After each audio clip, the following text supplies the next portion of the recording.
انسان کو دکھ بھی آتے ہیں، بیماریاں بھی آتی ہیں، اپنوں بیگانوں کی طرف سے اس کو تلخیوں کا بھی سامنا کرنا پڑتا ہے۔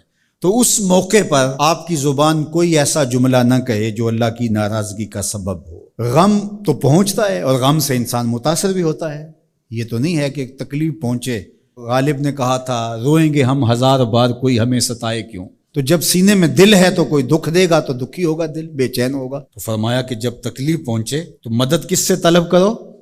صبر سے، کہ اللہ مجھے توفیق صبر دے۔ روایت ہے کہ سلمان رضی اللہ تعالی عنہ حاضر ہوئے اور ان کے چہرے کے اوپر کوئی ایسے آثار تھے کہ جس طرح بہت بڑی پریشانی ہو۔ تو ان کو کہا کہ تمہارا جو دکھ ہے وہ اس کو کہو جو دکھ کا مداوع کر سکتا ہے، غم اسے کہو جو غم خار ہو، جو غم خار ہی نہ ہو اسے غم کہنے کا فائدہ۔ بعض اوقات لوگ خام خواہ بے چین ہوتے کہ میں کو پوچھے تمہیں کیا ہے، چہرے کے اوپر جو ہے وہ خشونت سجائے، چہرے کے اوپر جو ہے وہ اداسی سجائے۔ آپ کو صدمہ پہنچے تو بعض کا ٹھیک ہے، انسان بے بس ہو جاتا ہے، اس کے چہرے بشرے سے اس کا ظہور بھی ہوتا ہے، لیکن کچھ ایسی چیزیں جو چھپائی جا سکتی ہیں اس کو چھپائیں۔ ہنس کے پی جا تلخی ایام کو ناصر، غم کے سہنے میں بھی قدرت نے مزہ رکھا ہے۔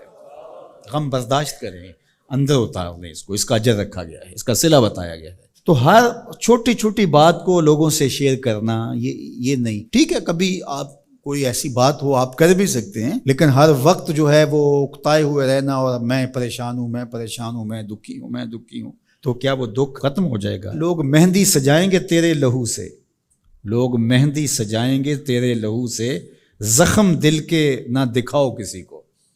لوگ تو اس سے طرح مذاق بھی اڑائیں گے، اور جب تم ہنستے ہو تو زمانہ تمہارے ساتھ ہنستا ہے، اور جب تم روتے ہو تو زمانہ تمہارے ساتھ نہیں روتا۔ اس لیے یہ آنسو بڑے قیمتی ہیں، وہی بہاؤ جہاں شان کریمی موتی سمجھ کے چن لے۔ یوں ضائع نہ کرو، یوں ان کو برباد نہ کرو، لوگوں کے سامنے رسوا نہ کرو اپنے آپ کو۔ تو صبر کے دامن کو تھامو، ایک تو تلقین یہ کی گئی، اور دوسرا کہا والصلاۃ، اور نماز کے ساتھ اللہ سے مدد طلب کرو۔ حضور علیہ السلام جب بھی کسی مشکل میں مبتلا ہوتے تو حضور نماز کے لیے کھڑے ہو جاتے، اور میں نے خود کئی مرتبہ تجربہ کیا ہے، جب کوئی تکلیف پیدا ہو تو آپ نماز پہ کھڑے ہو جائیں، تکلیف میں تخفیف پیدا ہو جاتی ہے۔ اور بدر سے سخت دن کیا ہو سکتا تھا جب کافر پورے لاؤ لشکر کے ساتھ آ گئے، اور حضور کے لیے عریش ایک چھپر بنا دیا گیا، اور آقا کہیں وہاں مصلی بچھائے ہیں اور رب کے حضور کھڑے ہیں۔ مشکل کے وقت جب کوئی سبب نہ رہے تو اس کے حضور آ جاؤ، وہ تمہاری ضرورتوں کا کفیل ہے۔ وَإِنَّهَا لَكَبِيرَةٌ إِلَّا عَلَى الْخَاشِعِينَ، اور یہ بہت بھاری ہے نماز پڑھنا اور صبر کرنا، لیکن جو اللہ کا خوف سینے میں پالنے والے لوگ ہیں، رکھنے والے لوگ ہیں، ان کے لیے مشکل نہیں ہے۔ بچے کو صبح اٹھائیں آپ نماز کے لیے تو وہ اٹھتا ہی نہیں ہے، بار بار کہہ کے اس کو اٹھانا پڑتا ہے، اور اس نے سوات کی سیر کے لیے جانا ہو اور دوستوں کو ٹائم دیا ہو، تہجد کے وقت ہی تیار ہو کے بیٹھ جاتا ہے۔ اس کا مطلب ہے کہ اس کو نماز کا شوق نہیں ہے، اس کا شوق تھا، جس کا شوق تھا اس کے لیے اٹھنا بھاری نہ ہوا۔ میرے والد گرامی سے کسی نے کہا جی جاگ نہیں آتی، تو فرمانے لگے صبح منڈی جانا ہو تو جاگ آ جاتی ہے، کچہریوں میں تاریخ ہو تو یاد آ جاتی ہے۔ منڈی جانا یہ تمہاری بدنی ضرورت ہے، بچوں کے پالنے کے لیے، اپنی ضرورت کے لیے۔ کچہریوں میں جانا خوف ہے، نہ گیا تو میرے خلاف فیصلہ ہو سکتا ہے، تو تمہیں نہ امید ہے اللہ سے اور نہ اس کا خوف ہے، تو پھر کیسے جاگ آئے؟ اور کسی نے کہا کہ حضور نماز پڑھنا چاہتا ہوں، جاگ نہیں آتی۔ اللہ اکبر، کہنے لگے ارادہ اگر پکا ہو تو نیند نہیں آتی، بار بار اٹھ کے ٹائم دیکھتے ہیں، وقت تو نہ گزر جائے۔